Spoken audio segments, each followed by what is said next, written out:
João, obrigado. Eu queria te agradecer por participar aqui do AgriShow com você e trocar umas figurinhas com a gente sobre como que a gente melhora o protagonismo do produtor agro nesse momento que a gente está passando. Queria começar com uma pergunta para você, que é o seguinte: 2020 é um ano considerado neutro, a gente não tem nem El Niño, nem Laninha. Isso pode ser considerado já algo positivo, dado o cenário que a gente está passando? Oi, Thiago, tudo bem? Prazer poder falar aqui com vocês. Essa pergunta ela é muito pertinente porque a gente nos últimos anos andou sofrendo alguns vieses climáticos, né? Especialmente por conta de El Niño. E já andou sendo noticiado aí pela internet, alguns canais, a possibilidade de um Laninha. Só que essa laninha, a tendência é que ela não ocorra, e sim a gente vai ficar mais para esse cenário de neutralidade que você mencionou. Então, okay. O que o diagnóstico mostra? Né? O diagnóstico mostra, pelo menos até o final do ano, essa questão da neutralidade. E que impacto que isso traz? Bom, sendo num ano neutro, a gente não fica nem numa condição muito melhor, nem numa condição muito pior. Vou explicar para você por quê. Porque quando a gente tem um fenômeno de laninha ou de El Niño, a gente já conhece mais ou menos o efeito esperado. Então, olha, se é laninha, em determinada região a gente sabe que vai chover muito mais ou vai chover muito menos. Ou se for El Niño, ao contrário. Só que quando a gente fica numa condição de neutralidade, o que acontece? A gente deixa de ter a influência que acontece lá no Oceano Equatorial, Pacífico Equatorial, e começa a receber influência de fenômenos mais localizados, como a temperatura do Oceano Atlântico aqui na costa do Sudeste, Sul, a temperatura do Oceano Atlântico mais no Nordeste, e por outro lado também a temperatura do Pacífico, aqui do outro lado da América do Sul, né, ali pela costa do Chile, oscilações que ocorrem lá no Oceano Antártico, lá, né, existe uma oscilação lá que acaba influenciando na frequência de passagens de frentes frias pelo sul. Essas frentes frias, muitas delas levam precipitação também até Paraná, sul de São Paulo, Mato Grosso do Sul. Então, quer dizer, num ano de neutralidade, outros fatores que num ano de El Niño ou Laninha seriam de menor importância começam a impactar mais. Então a gente começa a ficar num momento assim, olha, pode acontecer meio que de tudo, né, nesse cenário de neutralidade. E aí é importante, nesses anos de neutralidade acaba sendo que o planejamento, né, em relação à tendência climática, ele acaba tendo um papel mais importante ainda. Como é que a gente faz esse planejamento? Como é que eu fico preparado para essa neutralidade? Olha, Thiago, informação. Né? A gente está nesse mundo aí digital, né?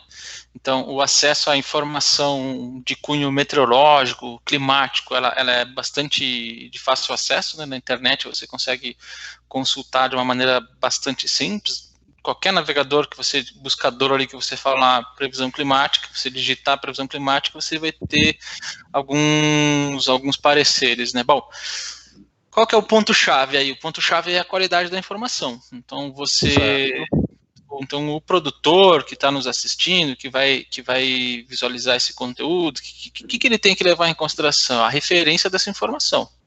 Então, você tem vários institutos brasileiros, né, consolidados cientificamente, não só a Climatempo, você tem, por exemplo, o INEMET, você tem o CPTEC, você tem instituições federais, né, que tratam dessa temática de clima, né? Então, a dica, bom, vamos buscar então informação, vamos buscar informação com qualidade, né? Eu vou esquecer o blog, eu vou esquecer o apaixonado por meteorologia que escreve algum conteúdo, eu quero ver quem é essa pessoa, que qualificação que ela tem. Porque a gente está nesse cenário aí de que o clima ele muda, né? Ele está mudando, aquela agricultura tradicional que você plantava numa determinada data X, que você aprendeu lá com seu avô, que lá está mudando tudo. Então, ano passado a gente já teve problemas de plantio, né, em relação ao início do estabelecimento, né, de fato, do período chuvoso, né, que é o fator que diz quando começa o plantio na região central do Brasil, por exemplo. Para esse ano, por exemplo, a gente está esperando novamente esse atraso. Então, bom, onde que eu vou consumir essa informação? Eu vou procurar fontes mais de prestígio, né, fontes mais estabelecidas no nosso cenário brasileiro, aqui no que tange a informação climática. E eu consigo essas informações no celular, né? Elas Sim, estão ao alcance da nossa mão. Elas estão ao alcance da mão. Então, por exemplo, falando da nossa empresa da Climatempo, você pode ter o aplicativo da Climatempo. Ou então você pode consultar informações navegando pela internet. Existe uma série de aplicativos no mercado que trazem as informações, né? Mas só que a maioria delas, é que está o detalhe, Thiago, a maioria dessas informações são de tendência para 15 dias.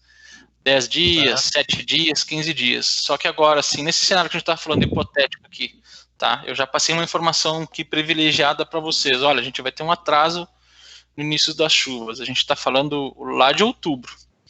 Então, o produtor, quando chegar ali, o produtor que está pensando já na safra verão 2021, quando chegar ali em agosto e ele vai estar comprando o insumo dele, ele vai estar querendo saber como vai estar em outubro, né?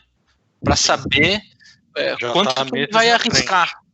Ele já está meses à frente, ele já sabe, olha, eu tenho planejado para esse ano plantar 2.000 hectares, 500 hectares, seja lá com a área que for. Mas só que com a informação que ele recebe lá da frente, ele já pensa assim, olha, será que eu vou arriscar 2.000 mesmo? Não é pessoal melhor lá da 1.000? Exato. Olha, o pessoal da Climatempo está falando que vai atrasar. Aí eu vi uma outra fonte lá do INEMET, o pesquisador falou que vai atrasar. Aí eu vi um outro cara lá do CPTEC, do INPE, que falou que vai atrasar também. Então, esses caras não podem estar todo mundo maluco. Então, deve atrasar mesmo. Então, aí eu tenho que fazer essa gestão, né? Porque o clima, ele acaba sendo uma parte importante do negócio, né? Eu sempre falo isso aí em todas as palestras, que você pode ter a melhor genética, você pode ter o melhor preparo do solo. Se faltou água, é um problemão, né? Que infelizmente a gente vê aí. Água também é outro problemão. Também. Então o clima ele impacta diretamente no negócio. Tem pesquisas aí do lado do científico que fala que o clima corresponde ali a 60% a 70% do sucesso da lavoura. Então é uma área que se deve dar uma atenção maior, que o produtor deve começar a se apegar a dados, né? A importância do dado, a importância da informação, para justamente isso, tomar as melhores decisões, né? Já no planejamento, não estamos nem falando do dia a dia, do manejo diário, estamos falando de questão de planejamento, quanto que eu arrisco, quanto que eu posso investir, é uma coisa bem financeira, assim, mexe no bolso. Sim. Como é que isso? Ter dados, ter informações torna o clima meu aliado. Perfeito. Na hora da produção. Legal. Perfeito. A gente está falando aqui de... Pois não, pode falar. Não, pode falar. Então, o que você falou, ele é um ponto-chave, né? Porque várias decisões são tomadas baseadas na informação climática. Desde a rotina diária. Será que eu posso fazer uma aplicação que eu ia fazer aqui de ureia? Como é que tá? Vai chover? Não vai? Eu vou perder essa ureia? Então, vai lavar? Vou perder? Eu vou ter lixiviação? Quanto que eu estou jogando? Quantos dólares eu estou perdendo ali de produto?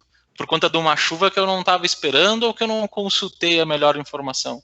Então, isso aí mexe no bolso no dia a dia. E milhares de dólares são perdidos na cultura, nas safras brasileiras por ano, por conta de eventos de chuva, por exemplo, que o produtor não está esperando, fez a aplicação, pulverizou uma área lá enorme e aí dá chuva na sequência.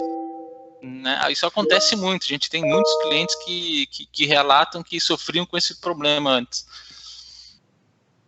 A gente falou agora há pouco da safra 2021, que é o pessoal que vai se planejar, mas eu queria falar de quem já colheu, de quem já está com o produto na mão e teoricamente vai tá preocupado com encalhe. Como é que esse pessoal que já colheu, que vai armazenar, como é que ele usa o clima como aliado dele? Olha, né, o clima ele pode ajudar agora. Bom, quem já não amarrou sua produção, né? Quem já não fez a venda, já estava amarrado aqui, tem que entregar essa produção. Aquele que tem condições de estocar e esperar o melhor preço, o clima ele pode atuar nessa linha. Porque, por exemplo, você tem aqui, só na América do Sul, a gente tem a Argentina, por exemplo, como um grande competidor nosso. Principalmente no que se refere à soja, né? E a gente tem clientes em vários lugares do Brasil e existe aquela preocupação de cliente que está no no Nordeste, ele quer saber como está a produção no Sul. E ao contrário também, o cara que está no Brasil, ele quer saber como está a produção na Argentina, e o cara que está na Argentina, ele quer saber como está a produção no Brasil. Isso aí é aquela coisa de mercado. Então, o que acontece?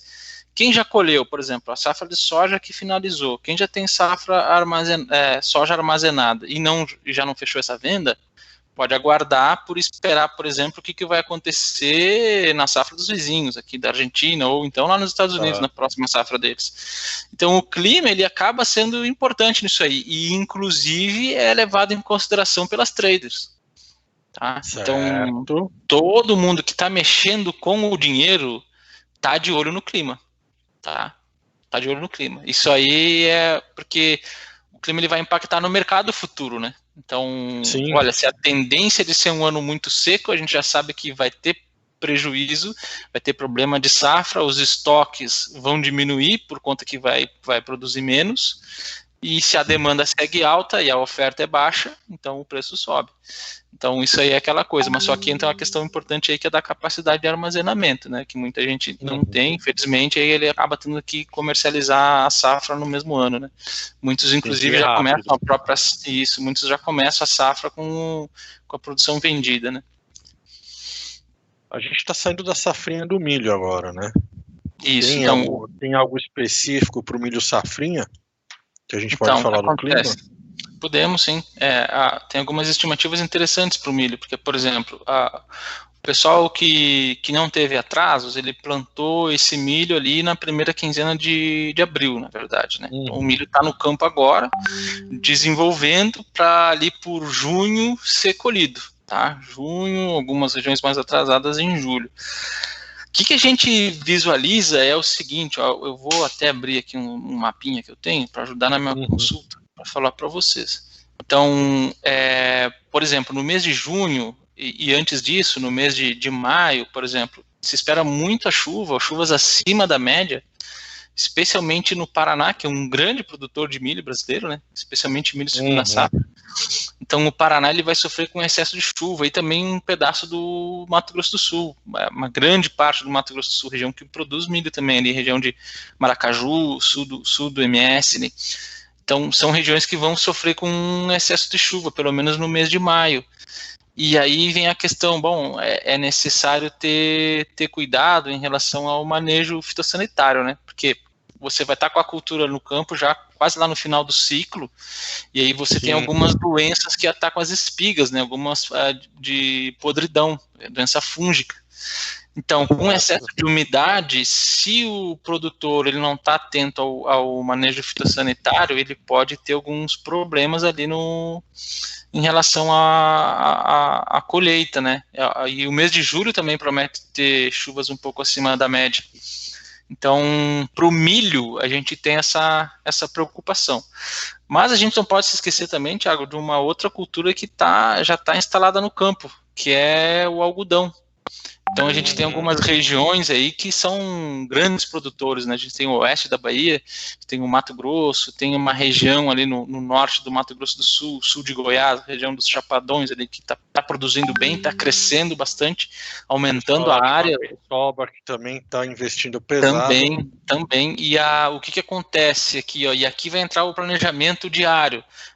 As estimativas mostram que no mês de julho podem ocorrer chuvas atípicas no Mato Grosso e também lá no sul goiano, no sul, ali a região de Jataí, Rio Verde, né, pegando também ali o Chapadão do Sul, Chapadão do Céu. Veja só, então, no meio de uma colheita de algodão, você recebe chuva. Isso é uma coisa que todo cotonicultor quer fugir, porque a água ali ela prejudica a qualidade da fibra, né?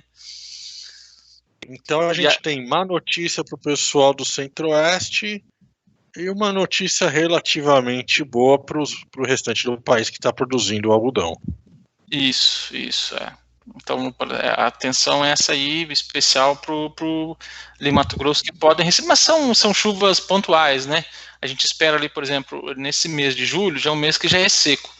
Então as estimativas elas apontam aí chuvas em torno de diferenças em relação à média de 50 milímetros, 30 milímetros. Isso quer dizer que vai ser um dia ou outro alguma frente fria maluca que vai conseguir passar do Rio Grande do Sul e vai formar algum canal de umidade, algum corredorzinho de umidade e levar a chuva para lá, mas é muito isolado, né? Mas mesmo assim, aqui vai entrar o planejamento, né? O olho tem que ficar com o olho no tempo para otimizar as janelas de colheita e para evitar essa chuva, né? Antecipar, olha, aqui os institutos estão falando que está dando chuva para daqui a 4 dias, então eu vou fazer um mutirão aqui, vou chamar o vizinho, enfim, vamos colher o máximo 2 dias antes ou 1 dia antes. Exato, para fugir da chuva, né? Questão do planejamento da operação da semana. João, eu queria te agradecer por participar aqui do AgriShow com você, do seu tempo de explicar o impacto do clima como aliado do produtor rural.